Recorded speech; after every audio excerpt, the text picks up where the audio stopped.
স্বতন্ত্র মানে কি?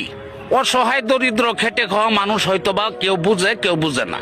স্বতন্ত্র মানে হইলো আমার পয়সা আছে, পয়সা খরচ করতেছি, জনমত দেখাইতেছি, মানুষের খাওয়াইতেছি, কিন্তু আমার সরকার নাই, আমার দড়ি নাই, ডিগ্রা নাই, আমার কোনো এমপি মন্ত্রীর লগে উঠা বসা নাই, পরিচয় নাই।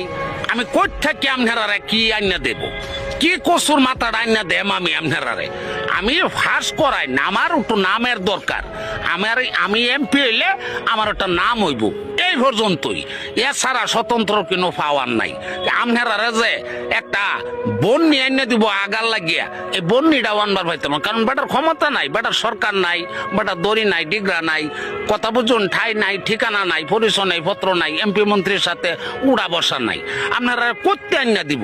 আর যদি দলীয় নেতা বানায়, তা বুঝুন, স্বতন্ত্ররে এমপি বানাইবেন, বেটারে দুষলে লাভ নাই, বেটা করতে আইনে দিব আইনারে। কারণ এমপি মন্ত্রীর সাথে উড়া বসা নাই, একজনের সাথে পরিচয় নাই, বেটার দড়ি নাই, ডিগ্রা নাই, গোয়াল গড়ি নাই, কথা বুঝছেন, সারা গরু, বেটার পরিচয় পত্র কোনো কিছু নেই, বেটারে দুষলে লাভ আছে। এর লাগে কইতেছে আপনার মূল্যবান ভোটটা জায়গা মতো দিয়ে কাজে লাগাইবেন।